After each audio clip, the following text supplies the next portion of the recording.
I know we've got kind of a fluid group. People have been going in and out. So I'm the moderator for this is now our 4th annual Dewey to Digital session at this event.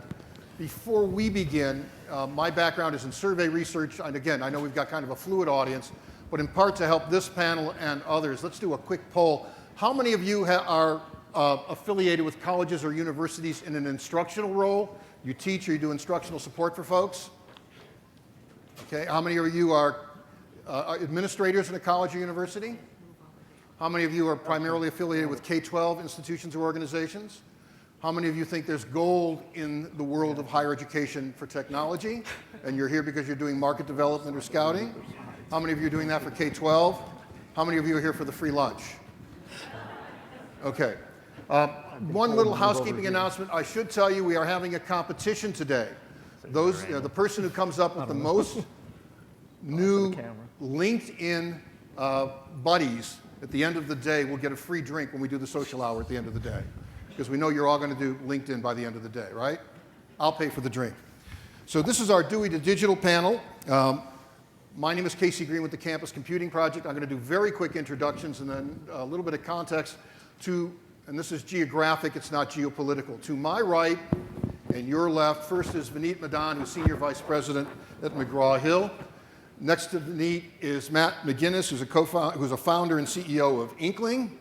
Sitting further to the right, of my right, your left, again, geographic, not political, is Joann Spyker, who is Vice President for Sales and Higher Education at Copia. And at the far end, again, geographic, Cable Green, who is Director of Global Learning at the Creative Commons. I want to take a moment to set the stage for our conversation about moving from Dewey to digital. 2 years ago, when Walt Mossberg closed this conference, the last session, as he said earlier today, for those of you who were here, he was here, he saw a lot of tablets, made a comment, gee, a lot of tablets, period, paragraph, and textbooks ought to be digital and they ought to be a lot less expensive. Unbeknownst to Mr. Mossberg, 45 minutes earlier on the 2011 version of this panel, one of the panelists, Sean Ryan from CourseSmart, when I pressed him about the issue of why doesn't digital cost less, Sean said, in what I thought was an interesting moment of public candor, let's be clear with one another. By going to digital, the real savings are in printing, production, and shipping, not on content. In fact, when you do added value digital content, that could actually cost you more. You still have the core, if not greater, content development costs. So there's a lot of issues about should digital cost more, should it cost less, and how and why. Some other issues to set the context for our conversation. If I can get this to work. There we go. So some of you may know, this is Brian Kibbe, who's the president of McGraw-Hill Higher Education. In August, 5 months ago, Mr. Kibbe issued what we might call the Kibbe Challenge to publishers, certainly to the folks at McGraw-Hill, and to perhaps to the higher education community. Everything ought to be digital, and it ought to be digital in 3 years, essentially by August 2015. This was done in August 2012 in an article, opinion piece in Inside Higher Ed. This I would characterize as the digital moonshot in higher education. You could compare us in some ways in terms of aspirations to Kennedy saying in 1961, we will put a man on the moon by the end of the decade. The difference is that President Kennedy only had to worry about money and technology and not culture. Mr. Kibbe and the publishers and those of us in the higher education community have to worry about a culture that might be resistant to moving to digital. We'll talk about that with the panel today. If we look at some data about what students are doing and how students respond, we get some very mixed pictures. The first set of data come from Student Monitor. This is from a fall survey, 2012. Number of students who have purchased or rented and had some kind of ebook experience, 28% in four-year institutions, much higher, interestingly, in community colleges. For many of us, that might be counterintuitive. Thank you, John. Many said, again, in four-year versus two-year, requirement for an e-text was higher in two-year as opposed to four-year institutions. Satisfaction levels were surprisingly high, given some other stuff. 51% of the students in four-year institutions and 53% in two-year institutions reported that they were satisfied with the ebook experience. If I can bring up the next part of this. The next part of the graphic comes from a student survey sponsored by EDUCAUSE, the EDUCAUSE Center for Applied Research. What's important to students? E-reader platforms and tablets generally are not. The most important platform for them becomes their laptop. Go to the other part of the data from Student Monitor. Where are students reading? Many are reading e-texts on laptops. They're not reading them on tablets or e-readers. A lot of conversation about the price of e-books. I'm sorry, wrong sequence. Let's do this. Scanning the environment on e-books 2 years ago, I wrote in my digital tweet column, it's not yet compelling in terms of the added value for the content or for the price. In what is probably, to the best of my knowledge, the largest study of an e-book deployment involving Indiana University and a couple of other institutions released this summer. The title for the Chronicle of Higher Education was E-books Are Clumsy. And part of that article suggests it's like 1986 all over again. We have to train faculty about digital curricula. What kind of support do we have to provide students to make this work? We see lots of different data points that are in many ways conflicting, sometimes ambiguous, about the status of moving towards digital curricula. Finally, let's look at some price point data in terms of where, given that we know that students are very price sensitive, what does it really cost in different ways? This is a key microeconomics book used by tens of thousands of students across the United States. Frank and Bernanke. The Bernanke there is the chairman of the Federal Reserve Board, by the way. Notice that the list price for this, verified on a number of websites, is about $200.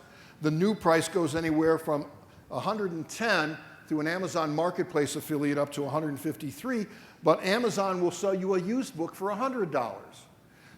The price to rent the book runs anywhere from $41 to $52. And the e-textbooks, which either for purchase or acquisition, run anywhere from $81 to $128. The least expensive of each of these you see, and actually it turns out for this particular title, and these prices are fluid like airplane titles, because I looked at some of these numbers in December, some of the prices were different. As of this week when I did this exercise, like many students would do it at the beginning of the term, the least expensive option, what does it cost me to use this book for my course, turned out to be to rent it from Barnes & Noble.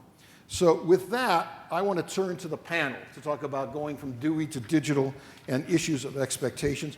And Vineet, you're stuck because you work with McGraw-Hill. You share that kind of corporate affiliation. So let's begin by talking about the Kibbe challenge.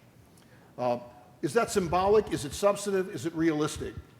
In terms of that moonshot issue that's not about money and technology to make that work, but about changing a culture on the part of the providers as well as the users. Yeah, I think that's certainly a great place to kick off the conversation, Casey. So, Brian and I and all the folks inside the company have had a lot of conversation about, so what does it take to be ready inside the company, and what does it take for the market to be ready to absorb and use more digital products and solutions? And I think it ends up being a bit of building a bridge from both sides, right? So from the perspective on the inside, we spent a lot of time, money, effort, and energy in trying to figure out, so what are better student experiences with content? We announced one suite of products a few days ago here at CES, our Learn Smart Advantage Smart Suite. So taking the textbook forwards, dynamic interactive labs forwards.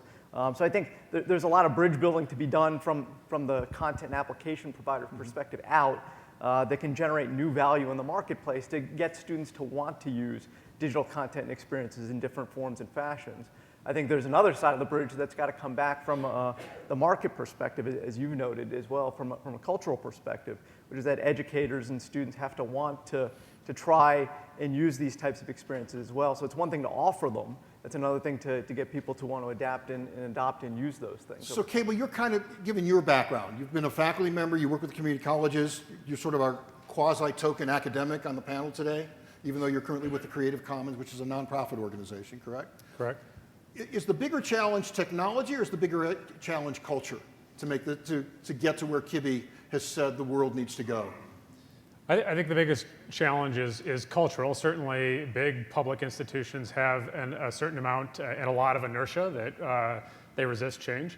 But we've also it's true. We also have significant policy challenges. Our policymakers in states and in the federal government fundamentally do not understand the 21st century technical and legal tools that we can wield today to fully take advantage of digital. So we know that once something is digital, we can make 1 million perfect copies of it for the marginal cost of zero. that first production might have cost $5–10 million to build a really great textbook and all the resources. But once that's built, you can share it. So governments around the world, including in the US right now, are starting to say when the public spends money on educational resources, that those resources should be openly licensed, because when the public pays for something, the public should have access to what they paid for. And the payment, the statement about public payment is essentially based on student aid. That many students are getting student aid, so the extension, much like Title IX extends to anything the institution does, is the intellectual argument is because students get financial aid that involves government money, effectively it's a back-end subsidy to the publishers. That's right. I want to be clear about that. That's right. In higher education, it comes through state financial aid and federal financial aid. Although many would argue with that because it's a personal indebtedness, but that's the argument about why it's a public subsidy. It is a personal indebtedness, but we're now past $1 trillion in personal debt, in student debt in this country. And so the question is, how much of that is textbooks? And the last panelist did a good job of laying out what are the problems with the prices of textbooks. So Joann and Matt, as folks, necessarily folks who take other people's content, because a lot of what you're doing is you're adding value in a digital format. Is the issue of technology, or is the issue one of culture as you look at this landscape? Joann? I think it's a combination of both. I think it's definitely technology, but it's culture as well. And I think we're going back to the issues of workflow, right? So the faculties and the outcomes for the student, you improve those outcomes and you improve faculty workflows, then I think you're going to create that tipping point, especially as educators and professors are including digital and requiring digital more as part of their course curriculum. But I think the technology is a combination of things. I think it's up to us to create the platforms, to create consistent ease of use and an experience that's bringing it all together so that students can find everything that they need in one particular place.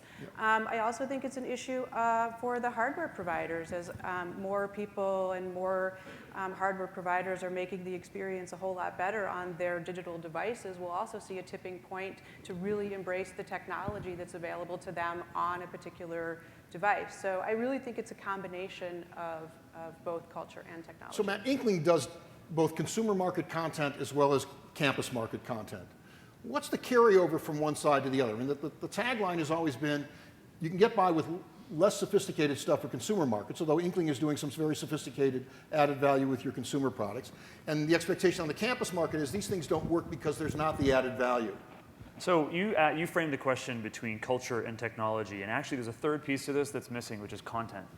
So when you that right. So when you go and build a textbook for print today, you're using all the technologies that were geared and honed over the last 20 to 25 years to build books. And that constrains you in a certain way. And if you take that stuff and copy it into a digital context, you get something that's a bit of a Frankenstein, because it's subject to all of the constraints of the book and subject to all of the constraints of whatever technology it's using, and you get a subset of the world of both. For me, what really has to change, and this is true of consumer content, and it's true of higher education and K-12, and any place where we're going to shift content from a print mode to a digital and interactive mode, is that you got to start from scratch. So you got to have the technology platform there to build an experience, and then somebody's actually got to use that technology to build the content that's going to sit there and be displayed to somebody. So this is a triple whammy, and culture, yes, is a hurdle, but the reality is that if we were cranking out awesome products every single day that could demonstrably change the way people learn, we'd get uptake in some of the early adopters in higher education. So I don't blame culture in higher ed nearly as much as I blame the fact that there simply aren't compelling products on the market today that do a better job to get people over the hump. But there I are definitely people agree that it's value. I mean, I think that's Yeah. a lot of what we're going to talk about today is the value of the content or the value of the platform that really increases the user experience. And I think that's where the tipping point is going to come. And part of that conversation, Joann, I think is, are the students ready, or are the faculty ready, and are the applications up to the expectations of either or both? I think it's actually a question of demographics, right, as we're talking about the future. I think students are ready, but I think the next wave of students are going to be far more ready than the current students, and they're going to demand that digital experience because that's what's native to them now. I would argue differently, though, because the vast majority of students in the pipeline, well, they've got some digital experience, are still primarily using print rather than digital stuff in K-12 and higher. Agreed. In K-12. Agreed. But let's realize one thing here. Again, we're going to go back and talk about value, right? So if you, like any consumer, if you leave it up to the consumer to make the choice, then they're always going to go for the cheapest, easiest option, and that's where Cable it's up community to us. colleges, easiest, cheapest option. No, I don't think so. I think that, again, let me come back to policymakers. So let me use an example that'll make this very clear. So I live in Washington State. I got 2 kids in public school. Our public schools, the textbooks are 7 to 10 years out of date. Why? Because they're really expensive. We've got to amortize the cost over 10 years. So my kids have 10-year-old textbooks. My state spends $130 million a year buying textbooks. So $130 a kid. So I look at that and I say, gosh, why don't we just call up McGraw-Hill and say, McGraw, we'll give you $1 million per book, because that's about how many books we have, about 100 books, right? We'll give you $1 million per book. You build us the best books. We're the government. We're not going to build jack, right? You're the publishing house. We'll give you the contract. You build the books, but the copyright stays with the state of Washington because they paid for it. The taxpayers paid for it. We'll give you the $130 million, and then we'll even give you an ongoing contract. And now all my kids have up-to-date books in 5 digital formats and print, right? We're not making smart policy decisions and licensing the works properly. So you're talking about content as a service. Yeah. And Vineet, Okay, is that a conversation you're willing to have? In fact, it's a conversation we're having, and we're selling on that model already in a number of states across the country. So it's a question of, when are the policymakers, legislators, in budgeting processes ready to move in that direction? We've got a product called Cinch, available in science and math, tablet-based, touch-based, and it is a curriculum as a service, right? But that's a top-down model that works in K-12, because K-12 buys the turnkey stuff. Higher education has a culture where the faculty member has the prerogative. So if I don't want the McGraw book... It's blended a little at the community college level, though. I mean, community colleges definitely look a lot more like K-12 than higher ed in many cases in their purchasing decisions. So and that's 46% or 53% of enrollment. Right. There's a spectrum, right? We got an example of that, right? Again, in Washington State, where I worked in the community colleges there, we built something called the Open Course Library. And we did exactly what you said. We said, we're going to look at the entire general education curriculum.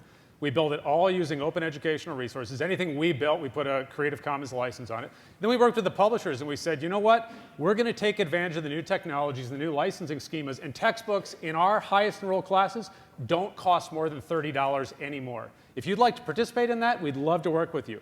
If you can't adjust your models like that, then stay out of our way because we're going to build new books. And that's exactly what we did. Okay, and how's that?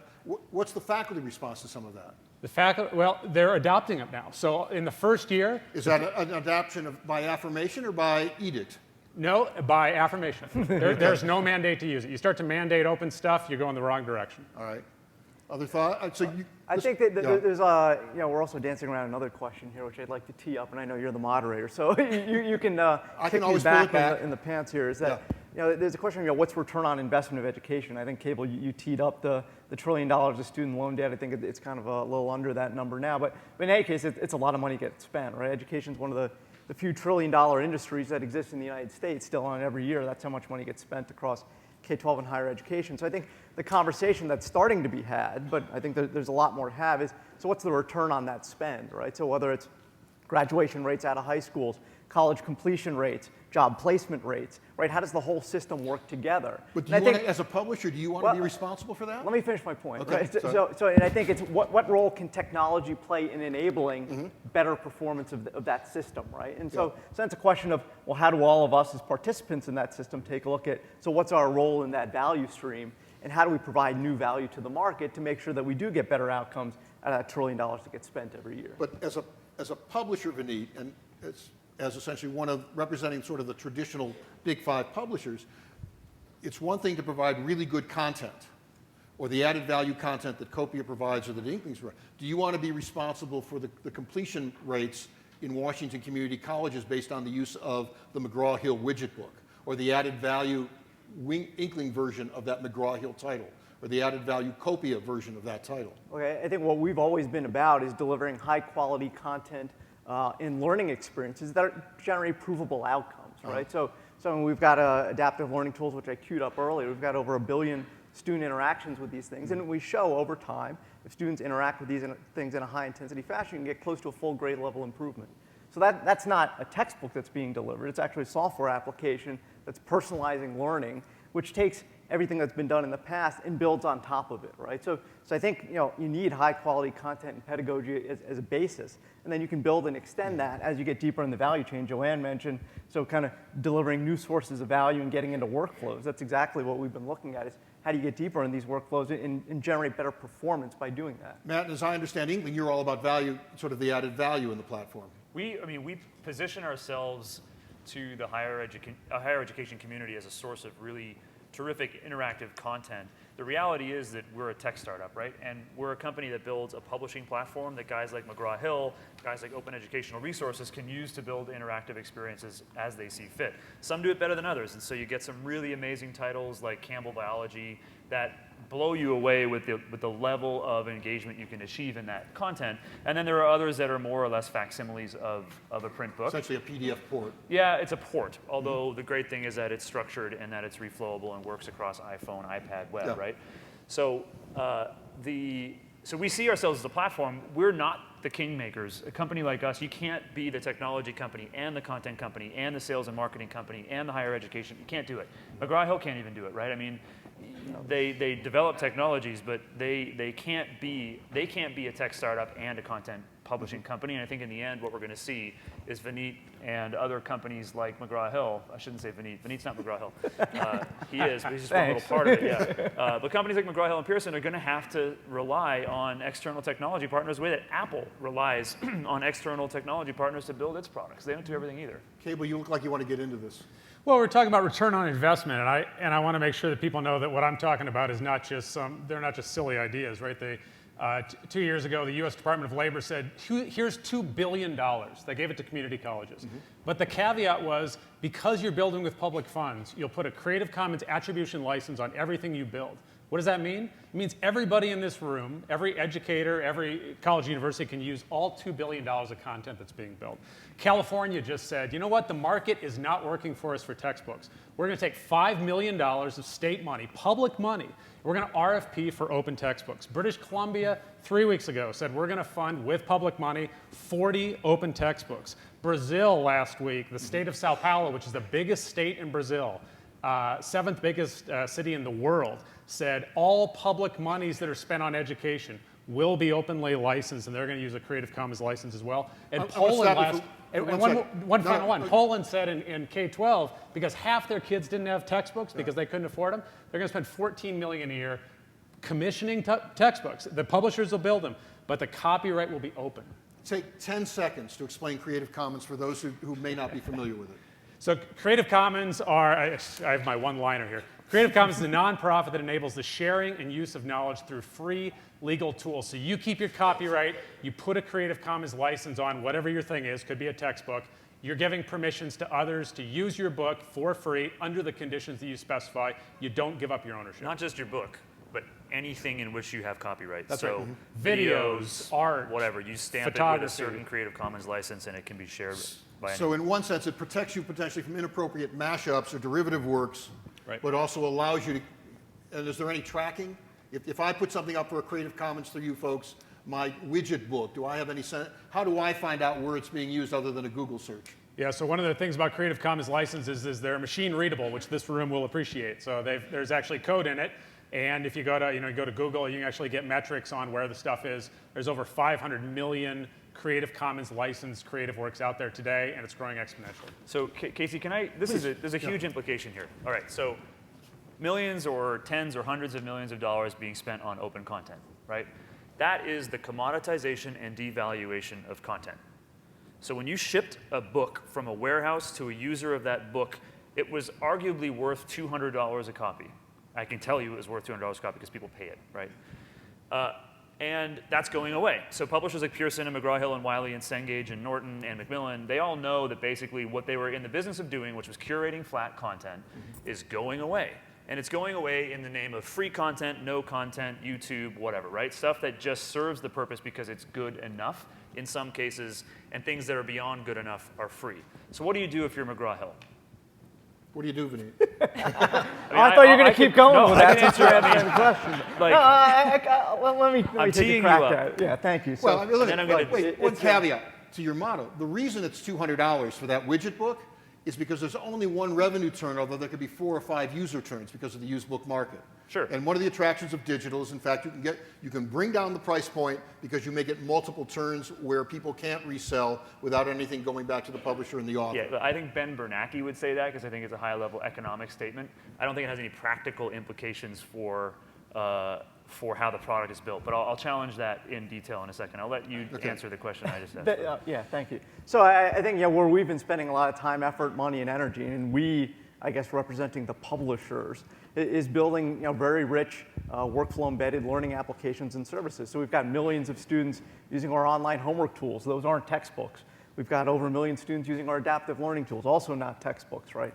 And so on and so forth. We keep going on with these examples. So I think it's certainly innovating out of our history, but it has to be innovation that creates new value in terms of driving a better learning experience, right, or better teaching experience. What percentage of the headcount, I don't know if you're allowed to disclose this, but ballpark, what percentage of the headcount at McGraw-Hill today is actually building textbooks, and what percentage is building technology? So what I can tell you is that we've made a very concerted move to shift towards more and more software development and engineering and design and UI and UX and things that frankly didn't exist in the same way and fashion in the textbook world 6, 7, 8, 9 years ago are increasingly important today. And I imagine if you kind of scan through all the job postings we've got available, you'll find more and more types of job postings that you would end up posting, right? So because that's the type of world that we're Joann, competing in So today. if I could just jump in here for 1 second, because I think what I actually see is a world where it's a combination of these types of things, right? But I see huge limitations in terms of open source content,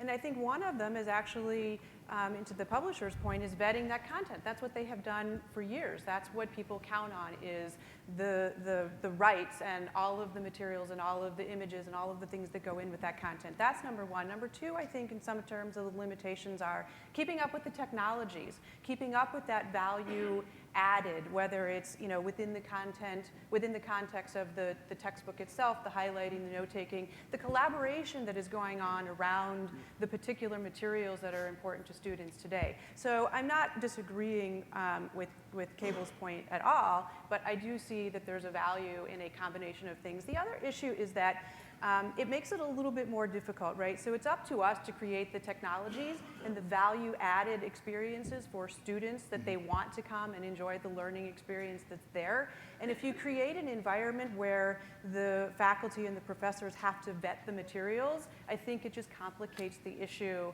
a whole lot more, especially when you're talking about some of these introductory classes, which is a large part of it, and adjuncts really need to rely on the publisher content for Cable, I know you want to respond to that. I want to sort of frame that in 2 ways. One, if I sign a textbook contract with McGraw for my widget book, 1.0, 1E, I have signed an agreement in perpetuity, in essence, because McGraw isn't investing in my first edition, it's investing in green 1, 2, 3, 6, 20. And if I decide I don't want to do green widgets 20E, they will add Green and Jones, or Green and Smith, or Green and Wilson to carry on the franchise if it's worked. So that's one part, because the cycle, at least for all kinds of reasons, and we don't need to go into the argument about why it looks like a congressional race of every 2 years with new editions, it's been a 2 or 3 year churn, used books, content, whatever. Second, and it goes back to your agreement with my statement earlier, you want the Creative Commons to be essentially sort of open source, sort of content as a service. So you will pay. You said you would pay McGraw-Hill not only the $1 million up front, hypothetically, I don't know what's going on in the back room for that agreement, and a service fee as if it were a software licensing provider to keep doing those kinds of updates. And the thing that I hear about Creative Commons textbooks, not about content in general, is who does the updates and who does the servicing. So I think that extends to Joann's points. Let me give you a chance to respond to that. Yeah, so I would agree with Joann. A lot of the OER that's out there that's produced by amateurs without all the publishing resources behind it is clearly not as good as what you get from a publisher. That's just fact. Now, there are also several big OER projects like OpenStax and CK12 textbooks where they're actually dumping huge amounts of money into those, and they are quite good quality. And Sea of Wool and South OER, just for the record, is Open Educational Resources. Just get through the acronyms.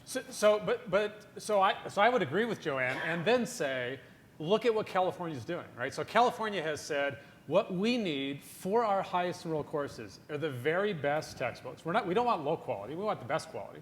And we want supplemental resources around it. But the existing market is not working. So the opening quote this morning from Walt was, he said the cost of higher education is neither moral nor sustainable. I would substitute textbooks in there. The current cost of textbooks is neither moral nor sustainable. And the path that we're about to go on with e-textbooks is almost worse because we're going to have time bombs on those things. You're going to lose access. So what I'm talking about is for governments that have a vested interest in their citizens having access to educational resources in public schools, and they're currently spending $10 billion a year to do it in textbooks, that is crappy ROI. That's a terrible investment.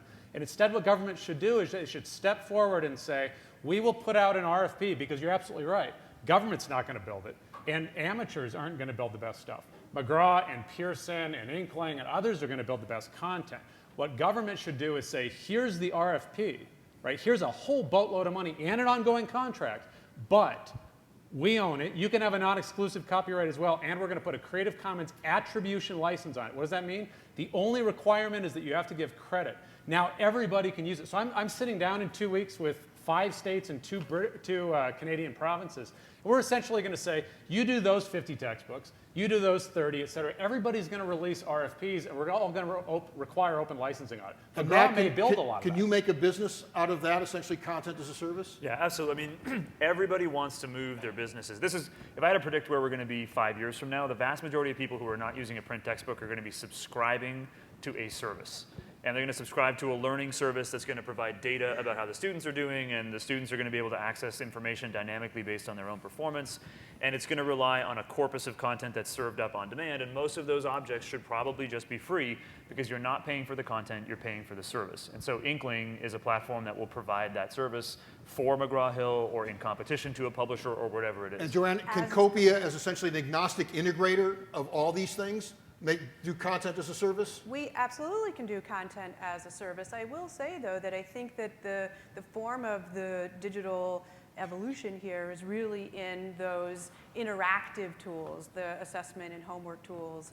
I think that's really the direction that we're going. And again, you know, the publishers provide a lot of that information in terms of tests. And right, I mean, to Matt's point, yes, I mean, that's the beauty of the Copia platform, right? We can take the content, regardless of the source, if it's publisher, if it's access codes, if it's whatever, and pull that all into one experience. So we can provide that combination of open source or Yeah, publisher I think a provided. careful thing that we need to make sure that we're all attentive to is that we're not doing the equivalent of saying, hey, look, there are all these resources available to students, basically the equivalent of sending them into the Library of Congress with using the Dewey Decimal System, right? And saying, hey, go find all your learning materials. Because you could say the web is a learning platform or portal.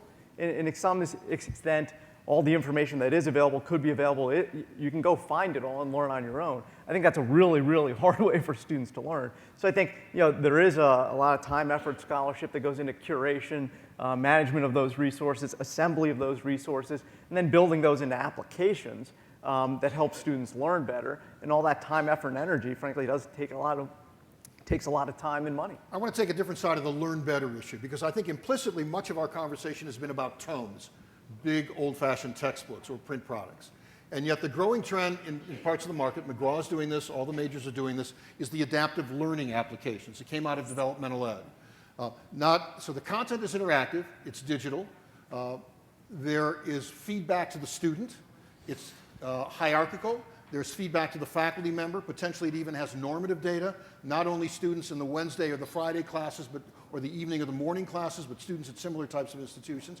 And there seems to be a different type of market equilibrium about pricing, because at the unit cost for individual students, they are less than that $200 or $150 tome in introductory economics or Algebra 2 as a pre-calculus course or something else. Does that change the conversation as well in terms of our conversation about added value? I think students should we've been in this model for a long time of faculty adoption, student purchase. We're all familiar with it.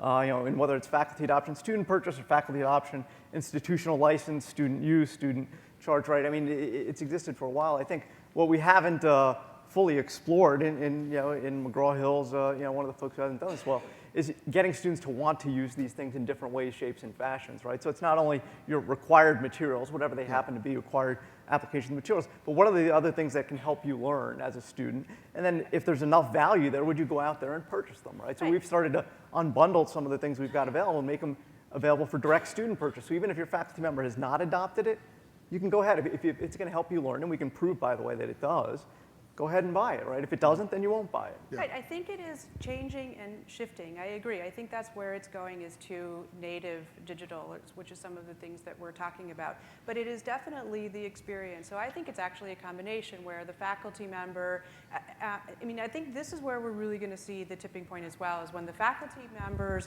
sort of require that this is how, this is the student's required course material, if you will. But it also includes the homework assessment. It includes, various types of information in that, so it all becomes very interactive. I think that's where you're going to really start to see the shift. And it does come down to value.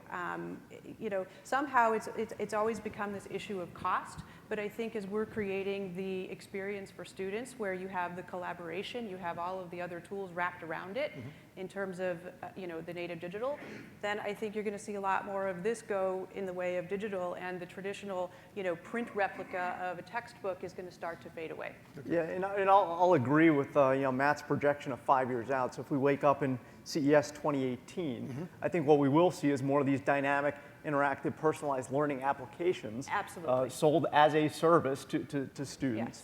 Yes. So if that's the case, this personalized, interactive, presumably lower cost, does this mean, I brought back the cost chart for my economics book. And Mossberg said 2 years ago, he said it again this morning, some of you have said the same thing as well, textbooks cost too much, digital should bring the price down, and yet we've got some evidence, at least through a random walk. Give me a moment, I'll give you yours. Random walk, that in fact digital doesn't necessarily bring the cost down that much given some of the other use options. Matt, I'm going to give you a chance first on this if you want it. All right, so I'll always take it. New book, $200. You said to me that 4 people will use that book, effective, or 5, or well, whatever, there'll be right? one first-time buyer, Yep. and there will be 4 or 5 turns on that before the next edition All is right, out. so let's say a total. And McGraw, in this case, this is a McGraw title, McGraw only has one revenue opportunity for all the development costs for that book, and there's none through the subsequent resales. Right, so rental, any secondhand use, Right. McGraw-Hill sees no revenue.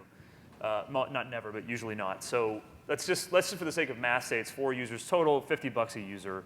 That's what's being paid for the use of this book. So you could, in theory, take a digital product and do it at $50 and sell it once a year. Yeah. I actually believe that the number is higher than 4, as you said, so you're getting prices that are much lower than that. And what we're going to see are these subscription systems where when you're guaranteed that every student in the class is going to pay their $20, Right. then the revenue to the publisher looks pretty good. Who loses? Somebody's got to lose in a transition where each individual student is paying less and the aggregate amount of money is less. Amazon loses because they're no longer a distributor. Chegg loses. Guys who are just doing print replica stuff like they lose. All these guys who are not innovating and are essentially just leeching revenue out of the value chain between the people who produce the content and the student who consumes it are going to go away, and the transaction is going to happen directly between the student and the entity providing the service. That's going to change the dynamic in favor of the student pretty dramatically. Okay, before we go to the audience questions, I'll give you each a shot to follow Matt on the cost issue. So this is essentially a transitional moment, and 2 years from now, this is not going to be an issue. Cable, you're jumping to get in on this. So 2 points. I can give you 3 micro-econ books right now that are all openly licensed where the cost is 0, 0, 0 on all 3. So that's point 1. But Cable, that's not the book that's been assigned to me. And they're not written by Ben Bernanke, but that's... They're not written by Bernanke. Point 2, but they are being adopted and they're being used. Point 2 is look at the amount of money so we're not talking about $200. You're talking about $200 times the 100-person classroom. So in the system that I worked in, the highest enrolled course was English 101. Everybody takes it. 60,000 students a year. We're a small state, Washington State, 500,000 students in the community college. 60,000 students a book. The average cost of that book, $175, right? That's the average cost. That's the average new cost of that book. The average new cost of the highest 50. Most students don't pay new. More and more because of the turnover with revisions, but okay, we could argue that later. So one class, one book, one state, one system. How much are they spending? It's close to $10 million a year. $10 million. You know how much of that is state financial aid, direct state taxpayer money? About a third. You know how much is federal? Another third, right? So between state public money and federal public money, we're spending 2/3 of $10 million a year on one book for one student. Is that a good use of public money? Absolutely not, right? Joe Klein was talking about Common Core this morning and the opportunity around Common Core. The states, the 45 states and the 3 U.S. territories are queued up to spend $8.3 billion to update their curriculum and their textbooks to align with Common Core. What could we produce as these 45 states? I mean, how much money do we have to give McGraw-Hill to produce all the books, all the special materials, all the software, everything we need? Is it $8.3 billion? Probably not. I bet you they'd take $1 billion. And I bet you they do it, and I bet we don't. You don't have to answer that in public. That's a little hard to get into negotiation. Because we are being filmed, so if you just want to say, let's talk later, that's okay. But if you want to respond to the general terms of that, Vineet. Well, look, I think generally, I think it's funny because we keep looking at the textbook and textbook pricing as a reference point, but where we spent more and more time, effort, and energies on the software side of things. So building the homework But I'm tools, talking building about the the software as adaptive well, learning right? I'm going to system. hire you to do both. So as I'm saying, if that's where all the money is being spent, increasingly from where we're spending money, where the industry's spending money, I think we'll increasingly get towards the conversation of, so what's the price to value, right? Okay. And I think we'll be able to generate, in fact, we are generating better learning outcomes through the software-delivered learning systems than you could out of the print-based learning systems, right? Joann, you get the last comment on cost. And that's fine, and I agree with Vineet's point again, and we've been talking about this all throughout the panel here, is that it really becomes an issue of value and the developing technologies and how we deliver and improve the outcomes to students. But I think what's interesting and what's going to happen is this cost structure and the model is going to change completely as we move and shift more towards that native digital, and you have less opportunity for rental and used. So I think you're going to really see the increase in value and the cost structure change. Okay. We've tried to save some time for the audience. Some of you want to have at these folks. If Bobby Camille, are you running the mic? I'm right here. All right, let's have a hand for Bobby. She has been the mic runner, and she's also one part of the hidden infrastructure. And she was also married, still married, this last I heard, So to the last I was moderator. this morning. Yeah. Please, if you would, your name and your organizational affiliation. As I said to the other group, we want to make inappropriate inferences about your question as you ask it. That worked with the group this morning. American of the American Polo Association. I'm a professor of computational neuroscience at the University of Texas Health Science Center associated with the Bar Shop Institute. Let me know when you want me to stop. That's good. I'm Unless also you're looking for a job, but this isn't the place to do it. Believe me, I'm not. I've got too many already. All right. So I'm also CEO of a company called Median, which 14 years ago launched a website called Yville.net, which currently has 7.5 million children and was intended basically to put the textbook industry out of business. My question is this, okay? Universities are not innovators. It's going to take a while for them to shed the yoke. However, in K-8, the secret is the textbooks are not used now, and they haven't been used, but they've been sold. And it's a large amount of the market, and it's going to go away. Because it turns out that once you put these things online, like banner ads, it's easy to measure the fact that they're not being used. So my question is, what happens if the first time that textbooks are sold in the system, K-8, they're no longer being sold? What happens to the rest of the system and the use of textbooks? That's a jump ball, unless that's directed to any one particular person. You want to pick on somebody? You. No. No, over here. Over here.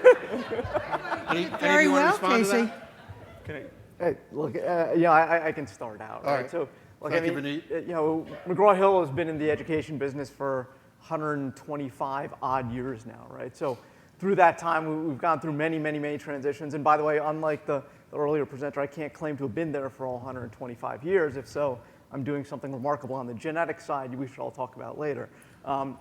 But we've gone through many transitions with all the constituents in the industry over that protracted period of time. And what we've always done is adapted what we do to serve new products and services to where the needs are in the market, right? So, if we come to a point in time where folks say, oh, that thing known as a textbook is no longer desired, that's fine. We're happy to move well past that. We've been preparing for that for a long time. Over 100%, well, 100% of the materials we've got available today are all available digitally, and they have been for a number of years now. So when folks are ready to move all the way over to the other side of this, to the bridge that we were talking about earlier, That's great. Let's do it. Let's move it quickly, and let's make sure that as we're doing so, and we've talked about value a few times, that we're doing it with value in mind so that we are pushing learning outcomes and learning performance forwards in a big way. Anybody else? Make one brief comment on that. Inkling is either the recommended or required platform for content at over 50% of US medical schools. And in those institutions, we provide a summary at the end of each semester of usage by book within that school. And it's really interesting because there are some schools based on their curriculum or whatever where we see just astronomical use of this content, and then other schools where we see nothing. We also do this for some of our K-12 schools. I might turn a report over to someone that says, your students aren't using the textbook, and what they don't say to me, oh, well, your product sucks and I don't want to buy it anymore. They say, oh, wow, this really powerful learning tool is not being used in the classroom, and they look for the root cause of the lack of engagement. So it's, you're absolutely right, whoever the guy was that asked the question, the CEO, professor, adjunct, neuroscientist, comedian. Entrepreneur, you better add entrepreneur. That data is going to change the nature of how people use this technology, and actually it's actually really cool what's happening right now, even for us. Okay. And just for clarification, when you say how students are using, you're monitoring sort of time the book is activated? We show people how much time is spent on the book, how many exhibit views occur, so how many different learning objects are they looking at over time, blah, blah, blah. Great. Bobby, where are you? Hi. Our next question. Please, Hi. sir, you are? Hi, James Hines from Co-working for Education. My question is to the gentleman from McGraw or anyone. He mentioned something that higher cost is attributed to digital books, and is it on the authoring side or is it on the delivery? Because delivery is like digital content's the Netflix model. You have a digital copy, you deliver. I'm trying to understand where you see the higher cost of digital books are. I don't think I said that digital books were higher cost. If I did, I apologize. I actually said that. And I said Thank that responding to what someone had said at this panel 2 years ago, that you potentially could incur higher costs because of the added value interactive content as opposed to a print title. So we're talking about the authoring, We're talking about the authoring and the added value of as the opposed to licensing of other additional elements. whatever it might be. But Okay. it's a content issue and potentially developing that content, not the distribution. Distribution. Yeah, you made a very important point there when you said licensing. So if you create the content from scratch as a digital product, it's a one-time cost that you can amortize across anybody who buys a license. That helps. If you license the content from someone else and pay out on a unit basis, then it drives up the unit cost of the product. So it's never simple. You have to think through where the media is coming from. When you license it from a commercial producer as a primary source reference as a part of the book, you're going to pay out so many cents per copy, and that's where digital stuff actually gets more expensive on a unit basis. But it probably still doesn't need to cost $200. Yeah, and if you look at kind of what's happening with text and images and the types of new experiences you can deliver through screens, like many of us are carrying around in this room, and Matt's team has done a great job really innovating around that experience. You do have to license different content forms, right? So if you're doing a music appreciation class and you're just reading about it, well, that's great. It's a whole other thing to be able to listen to that music at the same time you're reading about it, but then you've got to get the right rights and everything else to do that, right? And integrate into a Music appreciation is the worst because you have to license everything from Sony, so go talk to those guys. No, but as you talk about where digital really has arrived in many cases is in medical and health sciences. So when you look at the simulation and all of the various things that go into producing that content, technologically speaking and licensing speaking,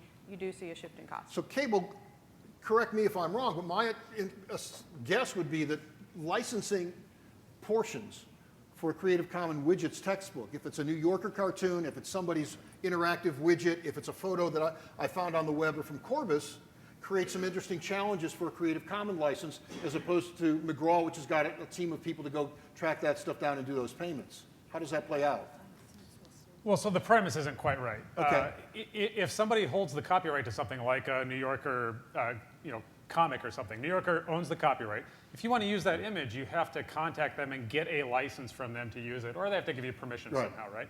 If they wanted everybody just to be able to use it and they want to see proliferation of they put a Creative Commons license on it, and then what they're doing is giving explicit, frictionless permission to use that thing. In a particular context. In a particular context, right. Okay.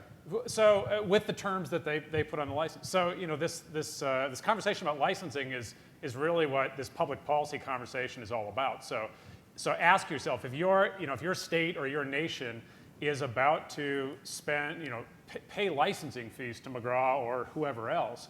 And the question is, if you've got 1 million students, how much does the licensing fee cost for each student? Let's say it's $10. Okay, so you're going to spend $10 million a year, and they're going to charge you that every year. So then the question becomes, you're going to spend $10 million. What can you buy for $10 million?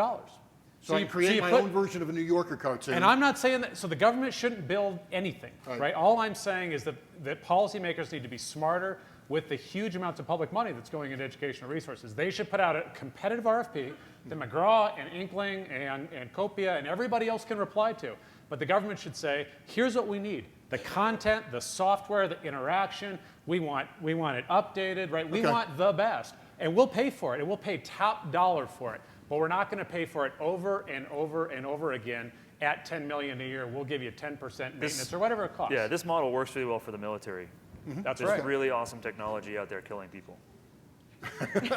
And on that note, Not the example I would use, but There is, and there isn't that level of technology in our classrooms, and Yeah. I would argue that the latter is a little more important. All right, other questions? Who's got the mic? Bobby? Questions? I'm sorry, I got on the wrong side. One last question. So Alex Morrison with Discovery Education. I'm just curious, and I missed the early part of the session, so if you cover this, I Oh, you apologize. can't ask a question if you've done that. OERs, any opinion on, we work less in the higher ed space than we do in K-12. What's your opinion on OER in the higher ed space from a digital side? that directed the, Anybody? OERs? I think we kind of. and we covered it, right? I mean, I could say something if you want.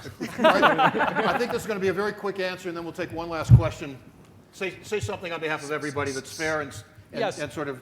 Yeah, so real short, OER's been around a decade. It's open educational resources. Basically, people around the world are starting to say, I'm an educator, I'm building stuff with public monies, and I'm going to share what I build. Governments are starting to say, if you take our money, you're going to share what you build as a condition of the grant. Okay.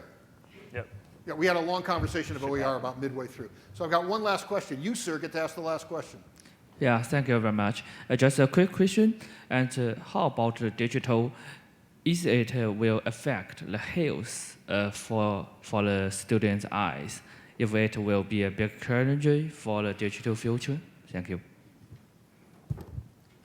I'm sorry, can you ask that question again, There's please? a question how it'll help the health of the reader and their Yeah, eyes. yeah. Okay. Health with is Thank you. comparing the printed books. Yeah. So the issue of fatigue, image, anything? Well, I mean, I think that maybe a quick answer is if you walk the halls around here, you're seeing tremendous innovation in screen technologies, everything from the advances in e-ink to flexible displays to retina and retina equivalent displays coming out from more and more manufacturers. So I think if when we get to the point where you've got equivalent readability on a screen that can kind of change and update and provide rich text and animation without introducing the same level of eye strain as backlit displays normally do, I think then we'll have a great platform to deliver better experiences on that students can spend more time Okay, with. panel, you get 10 seconds with this last question, then we're going to break. We have had a fast-paced conversation. We've had some audience questions. What haven't we touched on that we've missed in this conversation that before we go to the next group that ought to at least be raised as a missing issue?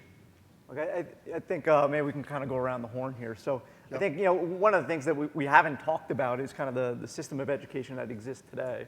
And so we've existed for a long time. Maybe this will tee up the conversation later about MOOCs in this industrial production model of education of one instructor to 30, 40 students, kind of broadcast out information. Students are assumed to absorb it all at the same time in the same rate in the same fashion, which I don't think is quite true, right? And so technology allows us to enable and embrace the differences in students' learning styles and performance and rates in a way that was never possible with traditional forms. Matt, what have we missed? I think I'll make an optimistic statement about 2013. This is the year that I think we're going to see new technologies actually roll out that enable some of the fundamental prerequisites of content composition and distribution to actually be built and released so that 1,000 flowers can bloom.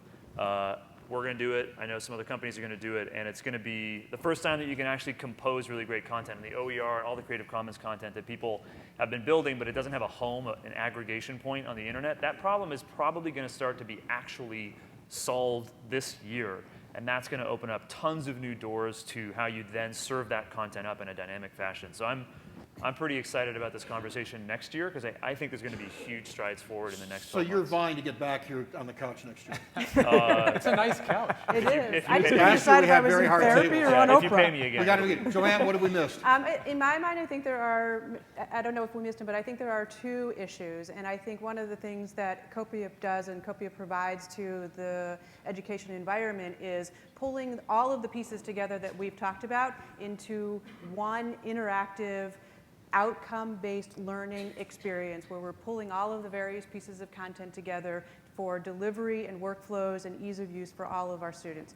The only other issue that I would think we sort of missed today would be issues of equality. And I think in higher education, you see a lot of that. It gets a lot of attention in terms of equality when you're talking about technology. Good point. Cable, what have we missed? Quickly. I'm going to go with Vineet. I think he's absolutely right. I think that that higher education is fundamentally is too entrenched in our ways. I think that we're arrogant and that we're unwilling to take the best content, the best software, the best resources that other people have built. So when I was working in the community colleges, our tagline was, we have to move culturally from not invented here to proudly borrowed from there. So if the best course is on Coursera and it was built by somebody else, I need to bring that into my classroom. If the best software is coming from McGraw-Hill for interactive learning design, or if it's coming from Carnegie Mellon's Open Learning Initiative, I need to bring that into my class. And my job as an educator is to be a synthesizer of all those solutions so that my students can learn. Here, here. Vineet, Cable, I think the only thing you said in that that's shocking is that many people here would be just shocked to think that higher education is arrogant. But anyhow, if you'll join me thanking the panel.